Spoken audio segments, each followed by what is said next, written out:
Waiting for Seconds is a podcast that talks about subjects of self-harm, suicide, eating disorders, and other personal subjects. If you don't feel comfortable listening to this podcast alone, listen to it with someone important to you. May that be a teacher, a parent figure, or someone you feel comfortable being with. Please enjoy the rest of the episode.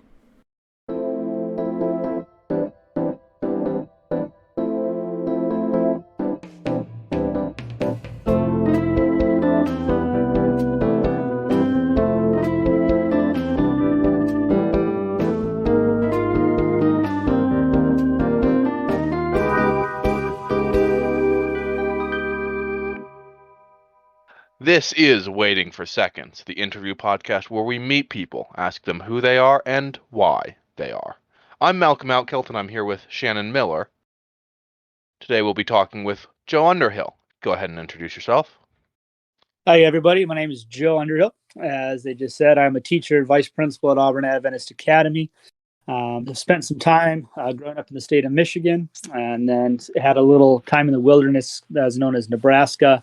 Finally living here in Washington for the last 8+ years. Been a youth camp worker, spent over 20 years doing that. A lot of hobbies, love being outdoors, sports. I write on baseball for the Internet Baseball Writers Association of America. I have a phenomenal sense of humor centered on sarcasm.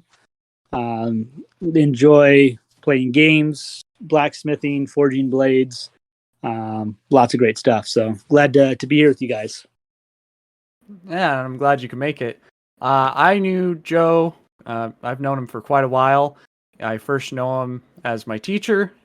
He was in my high school career for all of it, just about. And over time, he went from just my teacher to a mentor and a friend. I worked 2 years with him up at Sunset Lake Camp, and then he's taught me many life lessons, and I'm just happy you could be here, buddy. Hey, glad to be here. I'm glad to have you here. As you probably know, we've got a couple of questions that we wanted to ask you. Some simple things and some that are a little bit more complex. But I'd love to get started off with, you're an older man, to say that politely. You have kids. Yeah, it's kind of a scary thought. Yeah. Getting close to 40, not usually when you start a family, but family is huge. It is really important. Mhm. And it's one of those things that we all seek family in some way.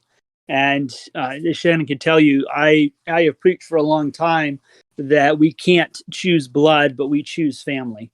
And so when the opportunity came, we had a family member that was in a situation where they were pregnant and weren't going to be able to take care of the baby. For my wife and I, it was a no-brainer that we would step into that role as we were in a financially stable position, and be able to provide that parent structure for this child. You sit there and you think, for me, I'd been involved in schools and kind of looking at each of my students as one of my kids. People would ask, well, don't you want your own family? I said, well, no, I've got 200 of them. Why would I need to add another one into my household? And so when we started the adoption process, I was expecting there to be this revelation, like this is going to be completely different. This is going to blow your mind. And it hasn't on that level. It's amazing how quickly a baby can wrap themselves around your heart, where you would walk through fire itself to protect that child. But for me, it was just like, oh yeah, I'm taking this one from infancy. We got our little guy just a couple days after he was born. And so we had him now almost a full year. He'll be 1 year old in like 10 days. So, Wow. And it's been a whirlwind. You don't sleep, and you're like, oh, that's okay. Yeah, no big deal. What's a full night's of sleep? You don't need that. It's overrated. Do it when you're like 25. You bounce back a lot better from not sleeping for nights for like a year long without sleeping. But a little trickier as you get a little older. But Family's huge, man. It is. It's one of the things that gives us purpose in life and allows us to maximize the God-given potential that we each have. Hmm. Yeah, and I mean, a lot of that's like choosing your own family. Is there more than just your kid? You mentioned your other kids at your school.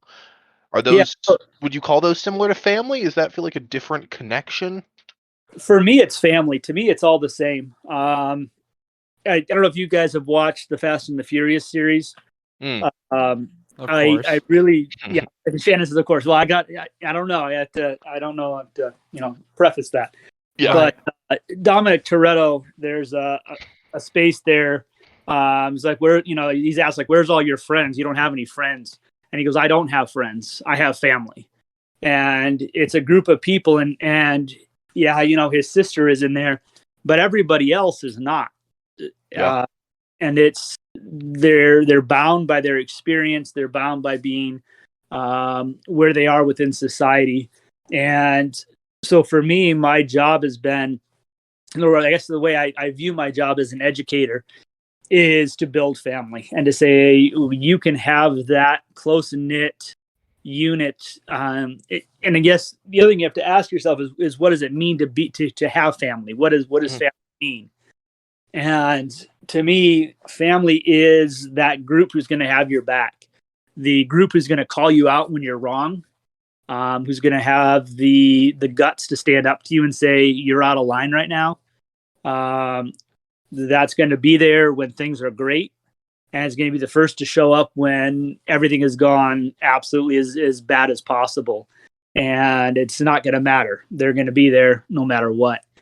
And for a lot of people growing up, I didn't have a really strong family group outside.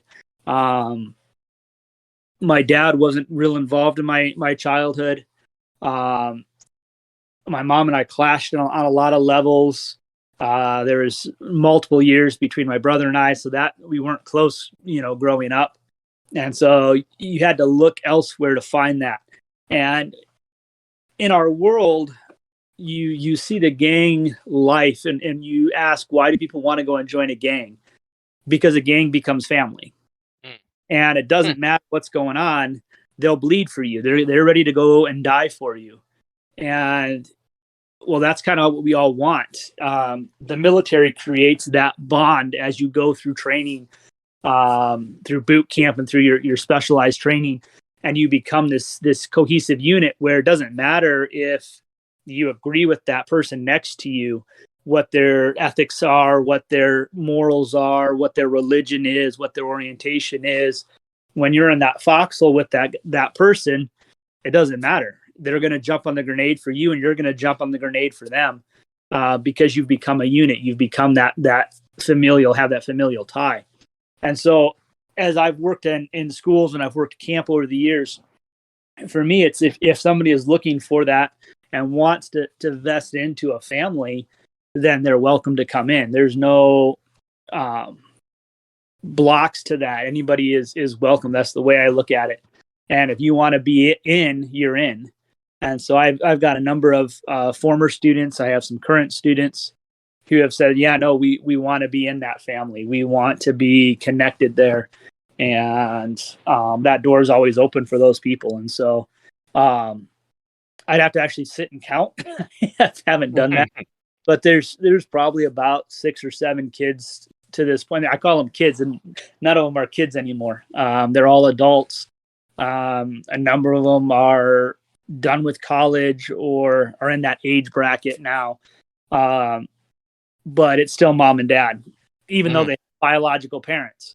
And many of them still love they love their biological parents. There's not like their biological parents have kicked them out of the house or something. But there's a different level of family unit that's been created. And that's simply the environment of, we have each other. We're going to protect each other. We're going to do life together and be there to support each other throughout. I find that idea really interesting because I've seen that kind of a concept a lot before, but when I normally see it, it feels very ungenuine. In like the corporation I was working at told me that we're family. We're not. They don't care. Right. But you seem like I want to know how you make it feel so genuine to those kids who, like, it really is family. I think it's going to sound kind of cliche, but if you actually care about them at that level, then you don't have to convince them of anything. I genuinely care, and so I'm sarcastic as I'll get out. You can, and Shannon can attest to this. I can be I can be hard on people. But when it gets to the end of the day, I think they realize that I will always stick up for them, that it doesn't matter what kind of situation they find themselves in, I will be there. And I'm going to be there to support them. Sometimes that means I get a call, or I've gotten a call at, 2-3 o'clock in the morning. Hey, I got myself in a bad spot and I need to get out of here. I can't drive myself home right now. Can you come and get me? Yep. Where are you at? On the way. And there's no, better. You shouldn't have been doing this. No, I got you. And it's funny because you talked about corporation, and so many of our companies, they realize that if you feel like you're in a family environment, you're going to do better work. And so a lot of companies try to throw out we're family. Yeah. And make me money or else. And you're family, and that's just all there is to it. It doesn't matter if you are a contributor or if you're a leech. You're there, you're a part. And so how does it feel genuine? It has to be. And it starts from the beginning. You have to genuinely choose to care about these people as much as you care about yourself. You make it feel genuine just because it really is. Yeah, because you can't make it genuine. You either are or you're not. Now, is this a reflection of like your own family and just like your biological family, as in, since you didn't have such a great childhood, that you are trying to give back to maybe what you didn't get? To a degree. Growing up, my dad wasn't very involved.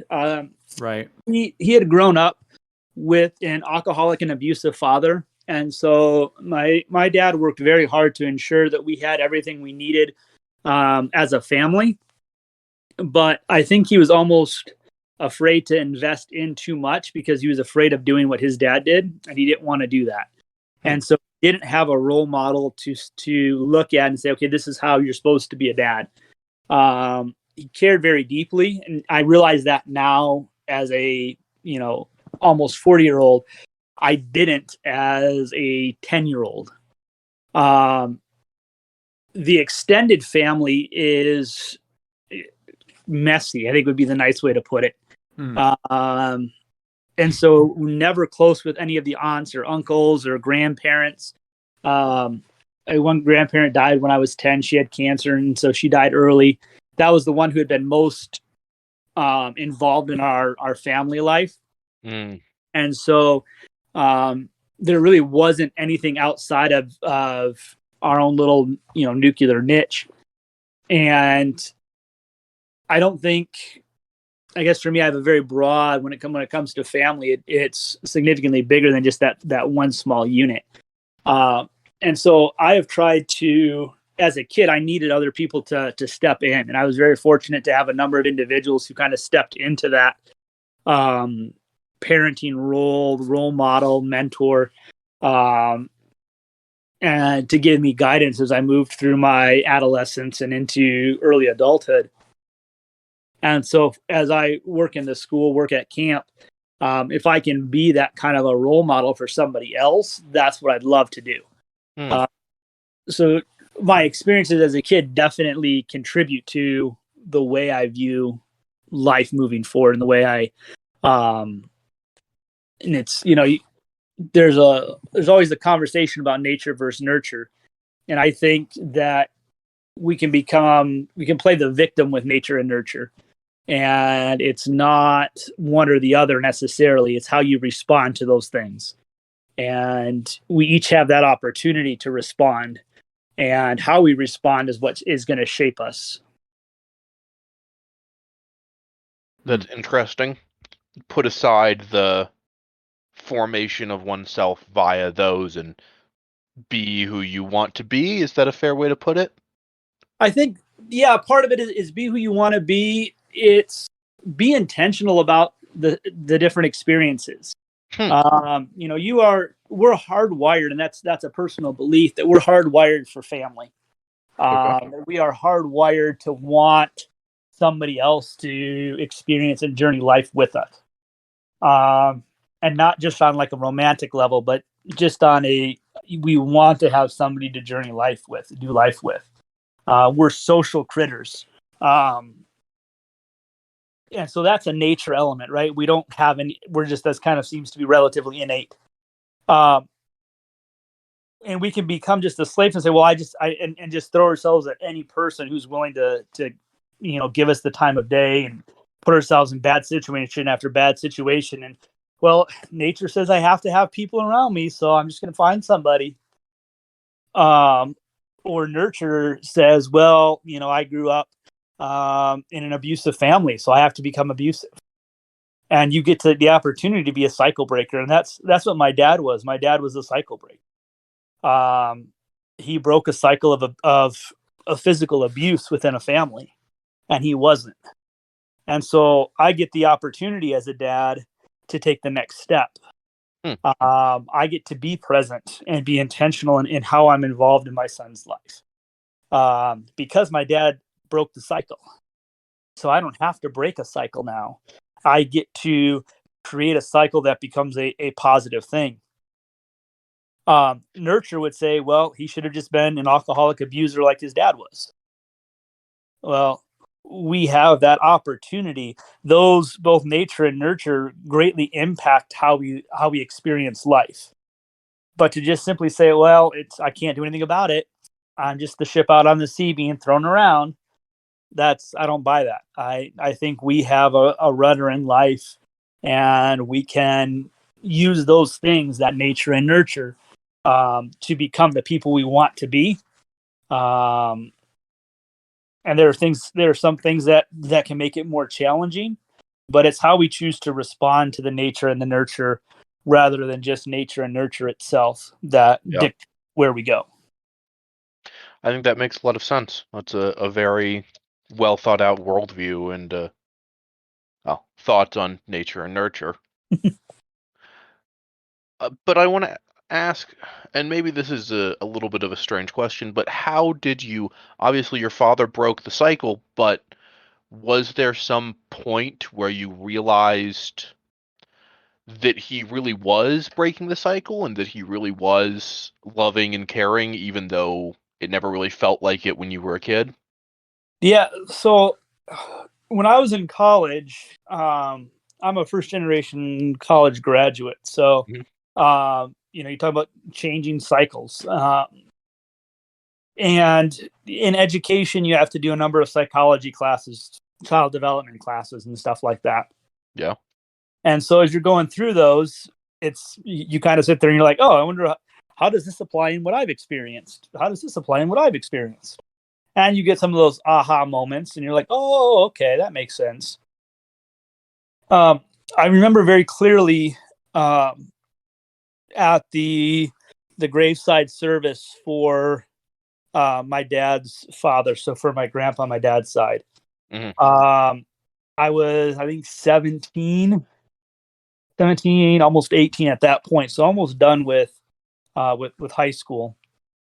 And I remember seeing on my dad's face, my grandpa was a World War II vet, and so they're doing the 21 gun salute there, and him cringing on each shot, and you could see in his face that he was experiencing his childhood and the regrets from childhood, the pain from childhood, the things that he had never addressed with his dad before his dad passed away. And it's too late now. There's nothing you can do. You're at the graveside. Right. And looking at my brother and I I think at that point for him, he said, okay, when I've got all this resentment, all these different emotions and feelings here at this graveside, what are my kids going to feel when they're standing at my graveside? And at that point, my dad started to do things differently, which just made me angry because he started investing in my brother who was 6 years younger than me. And so take him out to teach him how to do something, working on a car or doing stuff in the wood shop or whatever. And I was just livid because I had wanted to do all these things and my dad had never taken the time to do it. He worked very, very hard. But getting into the psychology classes, you begin to sit there and say, oh, okay, when you are trying to not do something, okay, and you don't understand what makes a person become abusive. Looking back and understanding psychology, I can understand where my grandpa came from. He spent 24 hours in the water with his shipmates being eaten by sharks while they were being strafed by Japanese airplanes. It's enough to mess with your mind for a fair bit. And he walked out of the hospital and, in 1944, well, we don't understand what PTSD is and we don't understand what emotional trauma is. We say, suck it up. And what most people do is they go and they drown that scarring stuff in a bottle, which is what my grandfather did. And when you're drunk, you don't think well. And so you tend to lash out. And that's what took place. Now, my dad doesn't understand that as a young parent. This is what he just knows. This is what took place in my childhood, and I don't want my kids to experience that. And so my dad didn't drink, and he didn't abuse us. But if I'm close to somebody, I might lash out if I get mad. So what do? Well, I distance myself. I work really hard. My work ethic comes from my dad. No ifs, ands, or buts about it. He worked incredibly hard. And so being in school is beginning to understand how we develop, how the brain develops, how do we function within our development cycle. That's where I was able to identify, okay, these are the different aspects that were going on. And once you begin to identify it, the anger and resentment that I had toward my dad went away. And it was okay, no, he gave me a huge gift because he broke a cycle of violence. And you look at families where you have generation after generation of domestic violence and of abuse that takes place. And it's from one to the next. And you hear the kid, I'll never be like you. And 15 years later, they're doing the exact same thing. You have to have a lot of willpower to say, I am going to do something different and then actually do something different. It doesn't mean you do it perfectly. And so since that point, my dad and I have had a much better relationship. The unfortunate side has been I've been away really since high school. I haven't been back in that area, but my dad was able to give me some good advice with having a baby, and a lot of it centered around some things that he didn't do that he would have done if he had gotten a second go at it. Which I think is really, that beginning to understand, okay, I understand why I did what I did, but it could have been different. It could have been better. I get the opportunity to do better. As you're trying to break through these things that your parents did, I can imagine it's super stressful because you sometimes it's easier to, huh? I don't think it's that stressful personally. It's you do or you don't. Stress is an interesting thing. Like, stress is good. Mm-hmm. Stress is important. Why do we exercise? Well, if you exercise, you stress your heart. Well, that's what makes it stronger. Stress can be a bad thing. It can be a crippling thing. But it doesn't I think stress is a good thing. You need to have it in manageable amounts. So yeah, no, I would say that navigating this idea of family and now being a dad of a 1-year-old, and how do I do that?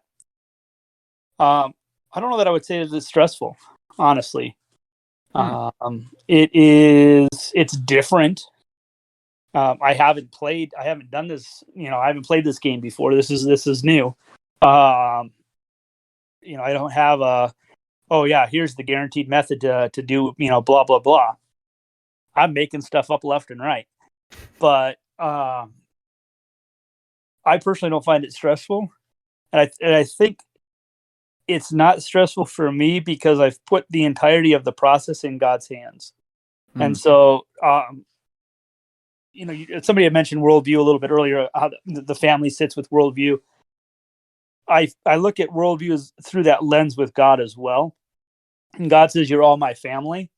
And I have dedicated my life and said, okay, my life is in God's hands. And if God says jump, I'm going to jump, and I'm not going to worry about what happens afterward. And that's a freeing thing. It's also a terrifying thing sometimes. Peter walks on water and then realizes, okay, wait a minute, these are 20-foot waves going on here. And I'm in the middle of the ocean. Like, holy crap, what did I just get myself into? But at the same time, when he stayed focused on God, he was walking on top of that water, in the middle of a storm that made seasoned sailors panic. And so for the adoption and going into parenthood, I didn't think that I would ever be a parent of a small child. I didn't think that's what God had in line for me. But when the situation happened where we were going to step into that parenthood element, both my wife and I said, okay, no, we're both feeling God saying, do this. And so I said, okay, if you're telling us to jump, we're jumping, and I'm not going to sit here and stress and worry about all the different things that are going on, because you said jump. And if you said jump, that means you have a plan to see this all the way through. And I'm going to trust in that plan 110%. And I'm going to do everything in my power to follow your plan and to do my part. Trusting that God has a plan doesn't mean you sit around and do nothing. You need to be active as well. But it means that you do your best, and then you don't worry about if there's a gap after that, because God's going to take care of that gap for you. And that's the worldview that allows me to not be stressed. And there's plenty of opportunity to be stressed. It's an adoption. It's had some challenges to it. Lawyers are really expensive, by the way, just in case you guys didn't know that. I think we're getting close to spending $15,000 on legal and lawyer stuff for this adoption. Oh my goodness. Crazy. Which is a little bit nuts. But and so there have been times where I'm sitting there and there comes the lawyer bill, and you're like, okay, so do we pay rent and utilities, or do we pay the lawyer bill? Kind of need both of those paid. And God has provided every single time. We haven't come short. And when you have those experiences, and I've had a number of those in life, especially when I first got out of college, where I lived on 79-cent pasta. I picked a church because they did potluck every Sabbath. So it was like, okay, I know I'm going to get one full meal a day. Great. And you look back and you say, gosh, those are tough experiences, not having enough money to, having a bank account that says zero, and literally like do a little odd and end job to get a couple of dollars to be able to pay your portion of the rent, to get by. It's not a fun way to go, but it has created the environment of where I am now, where I can sit there and say, okay, well, I know what God has done in my past. I don't need to stress right now because I know it's going to get taken care of. Not having to worry about what's going on is a really awesome thing. Have you always been religious? Yeah, I grew up that way. Grew up going to church with my mom. My dad didn't do church when I was a kid. I had a period in my early teens where I kind of questioned whether or not I wanted to be, if I was going to be in or out with God. Got to a really kind of a tough place in life and had those questions. I was at a spot where I didn't feel like I was loved or cared for, and didn't feel like I had, I guess, that family connection. Like it felt like I was kind of sitting there running solo, and I'm like, this sucks and it's not worth it. God, why, what is this? I've told you to get out of my life. I don't want anything to do with you. So what is the purpose of living then? And just have this reoccurring kind of voice, I guess, if you will, in the back of my head.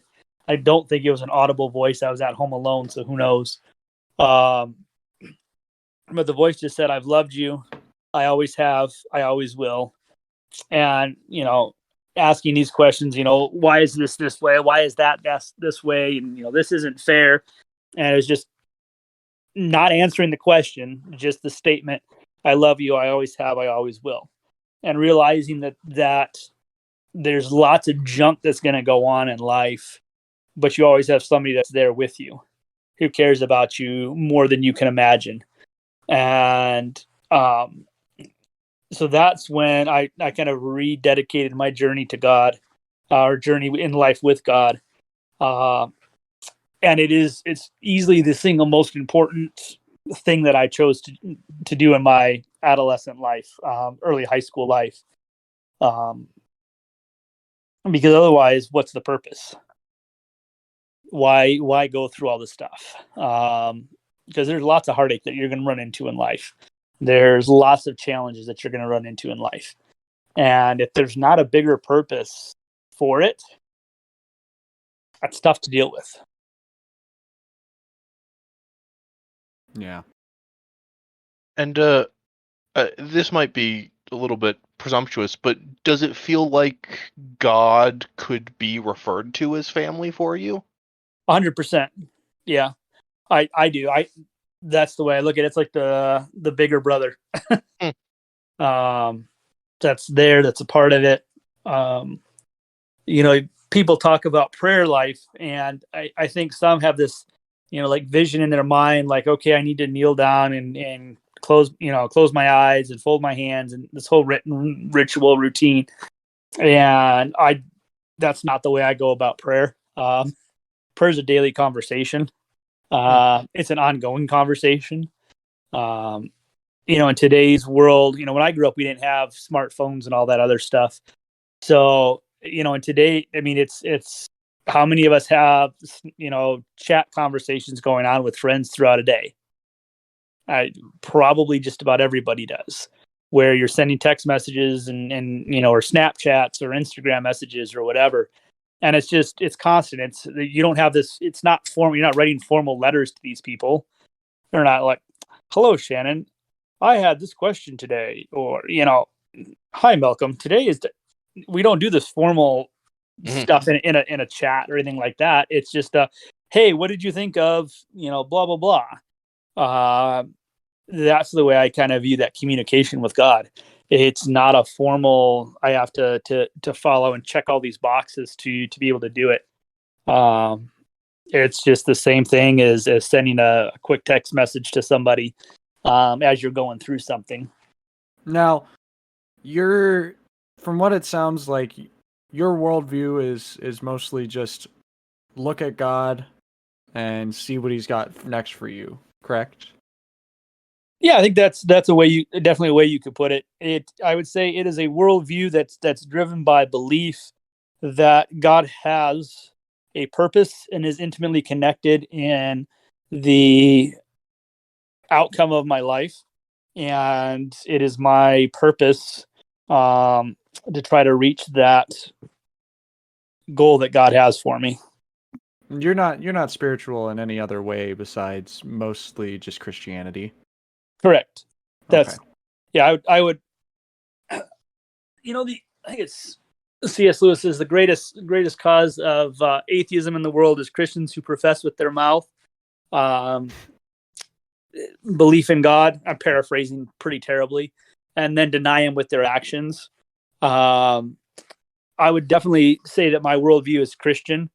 but that means that it's less denominationally tied and rule and ritual connected. It is see what you see in Scripture. What does that look like for Jesus? Try to do that in your own life. I think sometimes Christianity as a collective whole gets too focused on rules and gets hyper focused on, well, my denomination is right and your denomination is wrong. And you look at what Christ does in the Gospels, and he completely flips what is traditional religion on its head constantly. And he says, you guys don't understand. This is not what it's about. It's about loving your neighbor as you love yourself. It's about loving God above all else. And then everything else kind of works itself out. But if you filter everything through loving God and loving people, then you don't have to worry about things. And so that's the way I would say that I filter my Christianity through. It's the filter of you need to be, if you're going to take the name Christian, that means you're going to try to be like Christ. And what did he say? Well, he didn't run around saying, here's the 697 rules to follow Jesus. He said, love the Lord your God with all your heart, your soul, and your mind, and your neighbor as yourself. Okay, cool. I can figure that out. Sometimes it's hard to love that idiot who just cut me off on the road. But that's exactly what he's saying I need to do. It's kind of hard to love that person who's, is not very lovable, but that's what he says I need to do. And so that's what I strive for. I fail at it constantly. But that is my objective. I mean, ultimately, it's really hard to be like Christ because, he was Christ. Exactly. But hey, if you don't have a lofty goal, you can't reach it, right? Yeah. Now, with your worldview filtered through Christianity, do you tend to be an optimist or a pessimist? I'm an optimistic pessimist and a pessimistic optimist. Do you want to expand upon that a little bit more? I sit there in the middle. I think that a term that I've kind of like is realist. I do look at a fair number of things with an optimistic view. And then I look at some things and I'm like, all right, look, I teach history. History is cyclical. You see themes that are repeated. I already know what's going to happen here. Like, I don't need to see it again. Let's be real about the situation. The Detroit Lions are always going to be a terrible football team. I'm still going to root for them. I'm still going to support them. They're still going to suck. They're going to be just good enough to get your hopes up, and then they're going to implode and do terrible things. So, is that pessimistic, or is that 60 years of fertility or futility being demonstrated? So I don't fit either of the optimistic or pessimistic category well. I end up sitting in both of those camps depending on the situation, which is why I like to call myself a realist, because I have a real view of life, unlike everybody else who's confused. Well, you mentioned earlier a moment or two that was really impactful to you, but I want to know what do you feel was most impactful? Is there one moment that really did it in your life, changed who you were? We talked a little bit about that moment that I had with God in early high school range. I don't remember exactly how old I was at that point. That I would say that's the most impactful, life altering. And then another that was really huge. I worked summer camps. I really love working summer camp.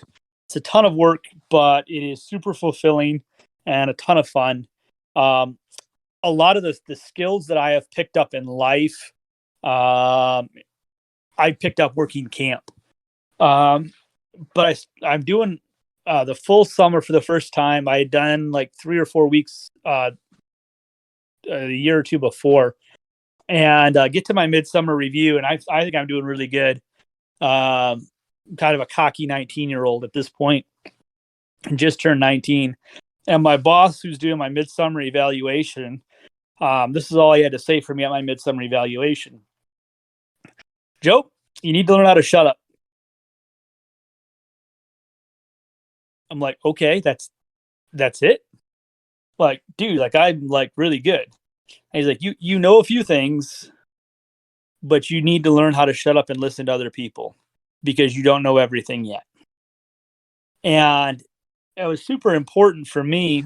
I've got that type A personality. I'm a very, very confident individual. Even when I have no idea what in the world I'm doing, I will fail with confidence. And I am a natural leader. I naturally take charge of situations. I naturally end up in that kind of a position. And professionally, it's made a gargantuan difference because I learned at that point. Because I mean, it's kind of a gut punch when your boss tells you for your midsummer review that you just need to learn how to shut up. Mm-hmm. That I needed to be very intentional about hearing the people around me because they had things to teach me.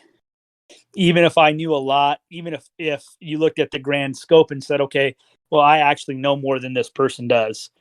That might be true, but I can still learn something from them, which means I need to actually stop and be intentional about hearing what they have to say. And so I wouldn't be a vice principal right now if I hadn't had that conversation. For the last, and I don't actually know how many years, 5, 6, 7 years, I've been the assistant director for the camp.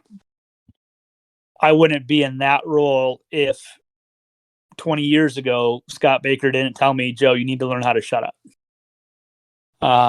And so I would say that probably had, one of the biggest impacts on my life because it was somebody I looked up to. It was somebody who had stepped in and had been a mentor to me.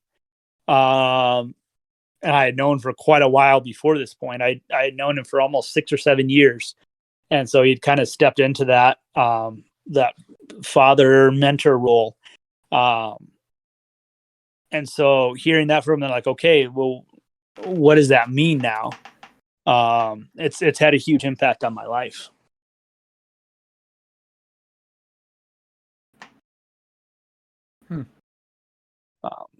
But yeah, so that moment, and then working camp, that the summers I worked camp as a 18, 19, 20-year-old were super, super impactful in where I am in life. From the confidence and skill sets. I came in to doing summer work with a very shallow but wide skill set. And those were greatly deepened and sharpened. I worked with another individual. Name was Ed. Great guy. He's a person that I've aspired to try to be like in my life. Guy was a walking encyclopedia. There was nothing mechanical he couldn't fix. I mean, he knew all the codes for electrical stuff and plumbing stuff and construction, and he'd listen to your car and be able to tell you what was going on with your engine. And you're like, how do you know that? It sounds like every other car that's running. He's like, no, you have this gasket's it's starting to get loose. Okay. And of course he was right. Knew how to do everything. Like I never ran into something that Ed didn't know how to do. And yet he was the most humble person I've ever met. Never cocky, never arrogant about knowing everything, even though he did. And so you would sit there on a project, you were working with Ed, and be like, okay, well, he'd be like, well, guys, what do you think you want to do? And we're all like, we had no idea. I'm 19 years old and an idiot. You tell me what I'm supposed to do. And it just was always eliciting our opinions, getting our perspective. And whenever we would break something, which unfortunately did happen a few times while I was there, he would and I guess to understand this, you have to understand a little like a picture of who Ed was. About 6'3", balding, kind of white hair on the side, big wire rim glasses, kind of a little bit hunched over, and a permanent scowl on his face, and looked like somebody who was about to eat you for lunch. Like that was his resting standard look. And so you're a very intimidating kind of a person. Mm-hmm. And you'd break something, and it happened a couple times. I broke in, had to go to Ed and say, okay, I broke this. And he'd go, what are you that for? Don't kill me, Ed. I'm sorry. Come here. I'll show you how to fix it. And that was his approach every time you did something wrong or you screwed something up. He'd sit there and stop whatever he was doing, his project that he was working on, and he never fixed it for you. But he walked along side by side with you as you fixed and taught you how to do what you needed to do to fix the problem that you created. And I said, that is what I want to be as an educator. That's what I want to be as a dad. I want to be the person who comes alongside you and maybe gives you a little bit of a hard time. Okay, why'd you do that? That was kind of dumb. But here, let me walk next to you as I teach you how to fix your mistake. I'm not going to fix it for you, but I'm going to teach you how to fix it. And guess what? I never broke the same thing twice. But if I did, I knew how to take care of it. And so those are the most probably impactful experiences that I had in my life. Working with Ed and Scott and doing summer camp. Because it teaches you a lot. So how exactly do you try to be like Ed? Is it just trying to understand, but also help people be better, or are there more actionable? It's to me, I think it's a mindset of every interaction you have. The alternative. We had a kid at one point who, you have a number of people you're supposed to have on golf carts, right? And he decided to put, I don't know, like 15 or 16 people on this stupid golf cart. Of course, he broke it, right? Because I mean, the golf cart's not intended to have 16 people. It's too much weight for the axis or the axle on it. And he was trying to hide the fact that he had broke the cart. And I was like, Ed's going to look at this tomorrow because it's Ed, and he's going to be able to tell you exactly how many people he had on there, and he's going to figure out it's you, and you're screwed. You should just go tell him that you broke it. No. He'll never figure it out. Okay, whatever. Next morning, why is this golf cart broken? Everybody's quiet. I bet you they had 16 people on this stupid golf cart. Snicker. I'm finding out who was on this golf cart. Hour later, kid's name, who will be not used to protect their guilt. Mm-hmm. You're never touching a golf cart again the rest of this summer. And he didn't. It's like, okay. So there's consequence element there. Knowing that I had broken stuff, being stupid, I'd gone to Ed and said, okay, I broke it. I was dumb. I didn't think this through. I'm sorry. How do I fix this? And I never got punished for breaking it. I was taught how to fix whatever I broke. So as I go into a conversation, and as vice principal, one of my responsibilities is dealing with discipline. And so I have two approaches that I take as I walk into a conversation with a student who has done something outside of the rules. The first is a question of, how do I restore this child back to full status? How do I restore them back to the community that is school? I tell my committee members, as we go to make decisions on consequences for students, they have to have a path that allows them to be restored back as they were before they broke the rule. If we don't create a path for restoration, we failed at our job. Our job as adults is to give them that path to being restored. And really, that's what Ed did for me at camp, is he walked me through how to fix what I had broken. The second is to realize that every time I work with somebody, I have an opportunity to teach them if they want it. And you have to want it. If you don't want to learn, you don't want to be taught things, then I'm not going to waste my time and energy with you, because it's not going to do either of us any good. I'm going to put out a bunch of energy trying to teach you how to do something, and you're going to put out a bunch of energy trying to ignore me and do things your own way. So you have to choose to invest that time equity, because you only have so much time, in people who want and are interested in it. And it is always worth taking the time to help somebody learn how to fix their mistake. And so I think those are the two things that I've taken from Ed that I've applied to my everyday job. I'm not running maintenance crews. I'm not, having to teach kids how to, drive a manual transmission vehicle. I didn't know how to drive a manual transmission vehicle till I got to camp. I learned how to run heavy machinery. I learned how to weld. I learned how to do basic plumbing and basic electrical and basic carpentry and masonry and all these different things I learned from Ed and from Scott, because I was interested in learning, and they took advantage, or I should say, I took advantage of their willingness to teach me. And so, as I do my job, whether it's being at school, if there's a kid that's like, I want to figure out how to do insert thing, and if it's something that's in that wheelhouse that I know how to do, it's like, okay, great, let's work on learning how to do that. Let me teach you. I'll walk alongside you. I won't do it for you, but I'll show you how to do it. So that's how I've applied that into my life.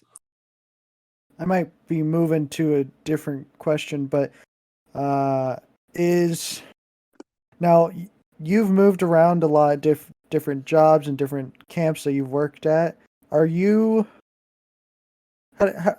are your views on traveling and exploring the world, going from place to place? Just do it. Get the heck out and do it. Now, why is that important to you? So, you can kind of talk about those impactful moments. To give you another one, talking about travel, it kind of reminds me. When I was in high school, I got a chance to go to the Dominican Republic on a couple of mission trips.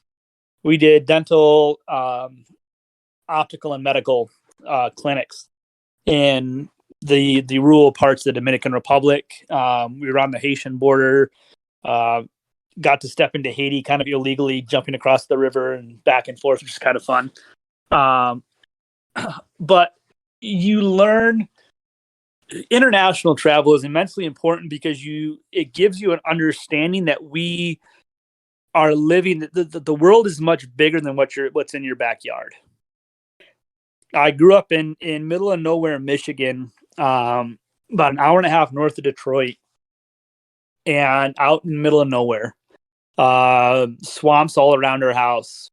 And until that point, my view of the world, I mean, yeah, I can go look at a globe, but you don't really have any understanding of what that means. And you get on a plane for, I forget how many hours, and now you're riding a bus in this completely foreign place. Where we were at, you had to brush your teeth out of a water bottle because you couldn't drink the water. And the shower was literally a hose from a ceiling. You're like, oh, my running water that I have at home is really nice. It's even hot. You understand, you gain a better understanding of the fact that even though these people are so far away, they're really no different than I am. And I think that's really important for us to understand that we're part of a much bigger global community, and travel allows you to do that. We mentioned earlier, I just got back from Madrid. I was there for a training trip. I'm taking a group of students and a couple older people on a trip to Europe here in March for spring break. And so I will, we'll be taking a group, about 38, 39 people in the group. We'll be going to England, France, Belgium, and Germany. And for some students, this will be the first time they've left the country. They've never left the greater Seattle area. And you get over there and it's different language. I mean, outside of England, obviously, England's gonna have similar language, but you're gonna interact with people who don't speak the same language you do, but you can still figure out how to communicate. And walking, I've never been good at Spanish. I'm terrible at Spanish. I like to tell people I can speak two languages, sarcasm and English is a stretch. So Spanish is tough, but I'm walking the streets of Madrid and I can still figure out how to talk to a person at that, little restaurant so I can figure out what to eat because I'm hungry and I want to eat. So point and guess. And it's amazing how much pointing can get you. But you begin to realize that this world that we live in is a much bigger place and a much more interconnected place.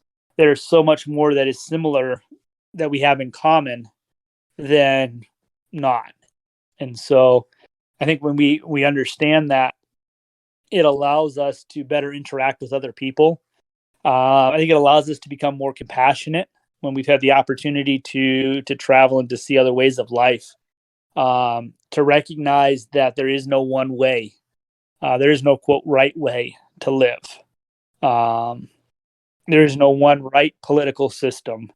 It all depends on a lot of different elements that are there within that culture, that society, to allow them to function. So I think the more somebody can get out and travel, the better off they are, even within the United States.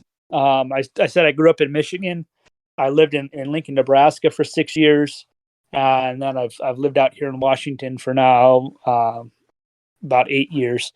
And very different places to live, just in terms of the way that group of people live.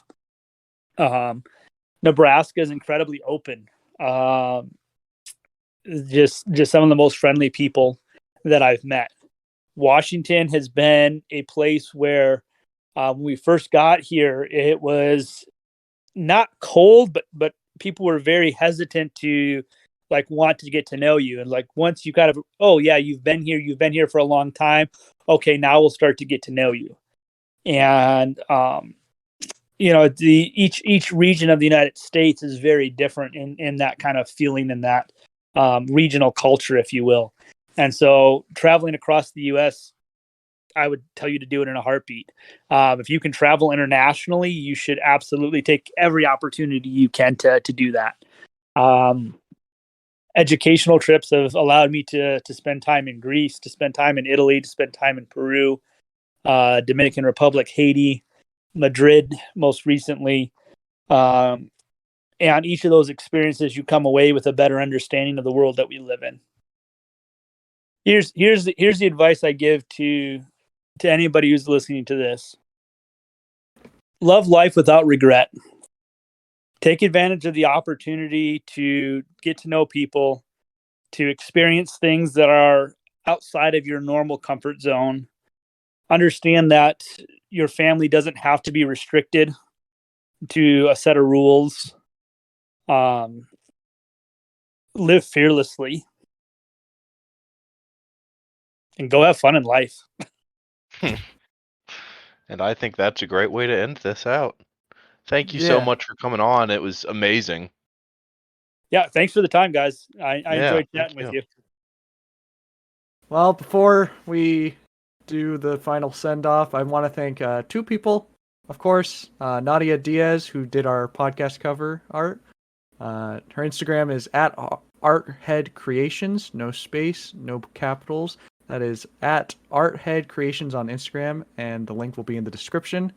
The other person I want to thank is Jensen Kral, who made our intro and outro for this podcast. He just released a demo for a musical he's working on. The song is called Knocking on Doors, for his musical that he's been working on for a couple years now, called Tea Time. You can find the song Knocking on Doors on Spotify, iTunes, and Amazon Music. That link to the song will also be in the description. But thank you again, Joe, for coming on and talking about being kind of a grown up and talking about family and who you want to be and such. But thank you anyways.